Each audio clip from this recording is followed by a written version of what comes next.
হরে কৃষ্ণ। হ্যাঁ, সবাই তো ভালো আছেন। আজকে পূজা করতে গিয়ে একটা বিশ্বকর্মা পুজো বসেছিলাম তো হঠাৎ কিছু ভক্ত প্রশ্ন করলো, আচ্ছা বলুন তো, আজকে ইন্দিরা একাদশী করছি আমরা। আমি বললাম দেখুন, একাদশীর দিন পূজা হয়েছে তো আজকে পঞ্চ নৈবেদ্যটা পঞ্চ নৈবেদ্য বলা হয়, সেটা আপনারা চাল না দিয়ে ওইটাতে সাগু বা ফল দিয়ে করুন। কেননা একাদশীতে অন্নহার করলে সেটা পাপ আহার হবে, করা যাবে না।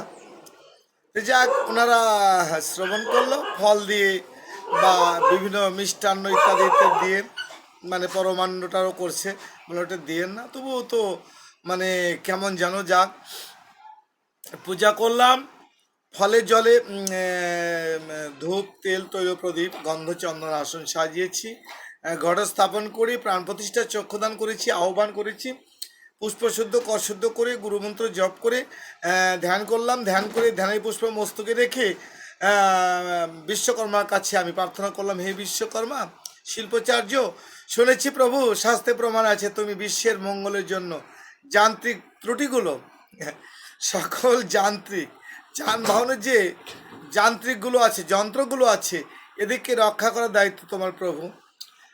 তে বললাম প্রভু, যাদের আজ গাড়ি ঘোড়া রয়েছে বা বিভিন্ন কলকবজা রয়েছে, বিভিন্ন যান্ত্রিক যেগুলা যানবাহন রয়েছে, প্রভু গো তুমি সবার জন্য কল্যাণ করো। কেননা সবাই তো বোঝে না, শিল্পাচার্য বিশ্বকর্মা যিনি বেহুলা লক্ষিন্দারের বাসর ঘরের বানিয়েছিলেন, ছিদ্র রেখেছেন, তাই না? আমরা অনেকে অবগত আছি। সেই তো বিশ্বকর্মা। আবার বিশ্বকর্মা উনি ওই মায়াপুর নবদ্বীপে ওখানে যিনি জগন্নাথের সেই মূর্তি গঠন করবার জন্য সে বিশ্বকর্মা। তো যাক, তার পূজা হলো। প্রভু হে জগন্নাথ, জয় জগন্নাথ, জয় জগন্নাথ বলে আজকে সম্বোধন করছি। হে গোবিন্দ, তুমি তার মধ্যে প্রকাশ পেয়েছো। হরে কৃষ্ণ।